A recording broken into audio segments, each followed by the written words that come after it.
Bismillahirrahmanirrahim. Assalamualaikum warahmatullahi wabarakatuh. Perkenalkan, nama saya Usnuriani dari kelas 6C NIM 180104068. Baiklah, di sini saya akan menjelaskan tentang meiosis dan mitosis. Pertama yaitu pembelahan mitosis. Pembelahan mitosis merupakan pembelahan inti sel yang menghasilkan dua jenis anakan dengan jumlah dan jenis kromosom yang sama dengan sel induknya. Selanjutnya yaitu pembelahan meiosis. Pembelahan meiosis terjadi pada sel reproduksi. Pada pembelahan ini dihasilkan 4 sel anakan, di mana jumlah kromosom dari masing-masing sel anakan setengah dari kromosom induknya.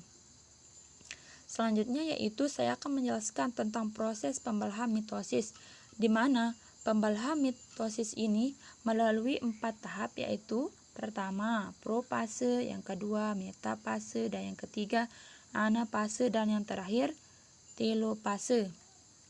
Yang pertama yaitu profase. Profase ini terjadi pada proses di mana membran inti mulai menjadi bagian-bagian kecil. Geledon membelah mulai terbentuk dengan benang-benang kromatin memadat menjadi kromosom. Nah, kromosom tersebut melalui bergerak ke tengah atau ekuator dan selanjutnya yaitu fase metafase, yaitu tahapan yang kedua. Benang-benang geledong pada fase ini mulai terlihat jelas. Kromosom berjejer pada bidang ekuator. Beberapa benang geledor mencapai kutub tanpa melekat pada sentromer. Sentromer membelah masing-masing kromatid menjadi kromosom tunggal. Nah, selanjutnya yaitu fase anafase, di mana fase anafase ini berlawanan dengan tahapan yang sebelumnya. Pada tahapan ini kromosom yang awalnya berkaitan tiba-tiba mulai memisahkan diri menjadi dua bagian yang sama dengan menunjukkan arah kutub yang berlawanan. Sehingga akhir dari tahapan ini tiap ujung sel memiliki jumlah kromosom yang sama dan yang lengkap.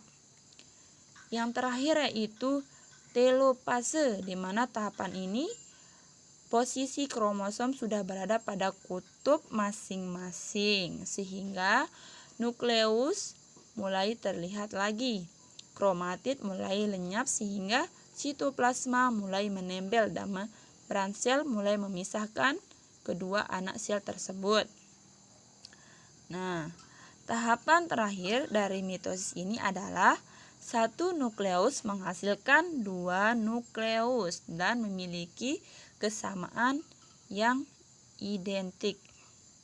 Selanjutnya yaitu kita beralih ke pembelahan meiosis, di mana pembelahan meiosis ini memiliki dua, yaitu meiosis 1 dan meiosis 2.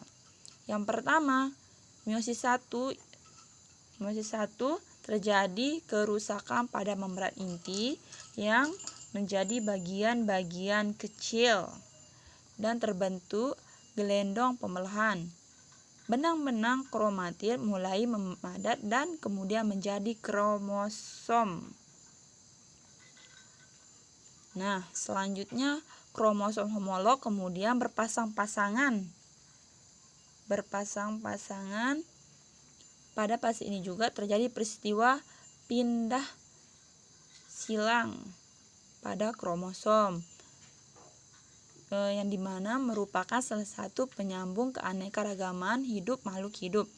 Peristiwa ini dapat mengakibatkan sel gamet yang membentuk sama sekali tidak identik dengan susunan kromosom induknya.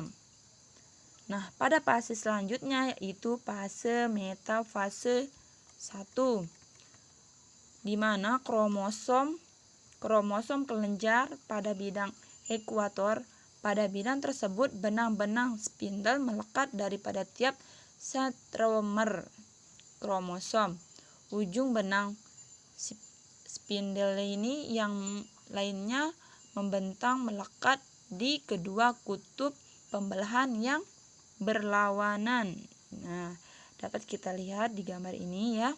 Selanjutnya yaitu fase anafase bagian 1, di mana kromosom homolog mulai tertarik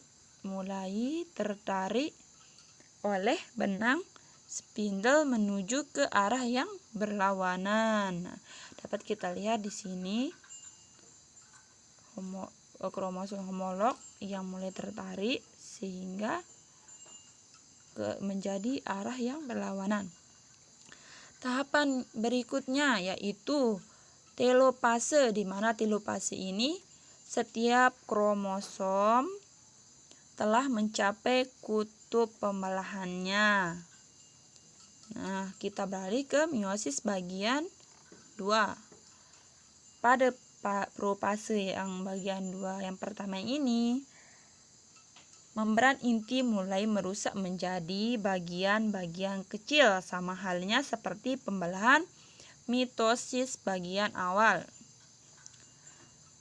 dan membentuk gelendong pembelahan. Kemudian kromatid mulai menuju ke bidang pembelahan. Selanjutnya yaitu metafase pada bagian 2, kromosom kelenjar pada bidang pembelahan, di mana di sini kromosom akan selalu seperti ini pada bagian metafase, yaitu bagian pembelahan. Selanjutnya yaitu bagian fase anafase 2 bagian 2-3. Kromatid mulai terpisah dan menuju ke kutub yang berlawanan. Dapat kita lihat di sini kromatid memisahkan diri dan membentuk seperti berlawanan. Nah, selanjutnya tahapan yang terakhir yaitu nukleus mulai membentuk kromosom, terurai membentuk kromatid dan sitokinesis yang terjadi. Nah, ini merupakan pembelahan meiosis dan mitosis. Selanjutnya yaitu perbedaan mitosis dan meiosis. Di sini telah saya buat tabel perbedaan dari meiosis dan mitosis. Yang pertama yaitu jumlah anakan. Pada mitosis yaitu 2 sel, sedangkan pada meiosis terdapat 4 sel. Perbedaan selanjutnya yaitu terjadi pada mitosis yaitu sel tubuh, sedangkan pada meiosis yaitu sel gamet, sperma, dan ovum. Perbedaan selanjutnya yaitu fungsi. Fungsi pada mitosis pertumbuhan, regenerasi, reproduksi aseksual, sedangkan pada meiosis yaitu pertumbuhan sel gamet. Selanjutnya yaitu kromosom anakan, di mana kromosom anakan pada mitosis ini disebut dengan diploid atau 2N, sedangkan pada meiosis disebut dengan haploid N.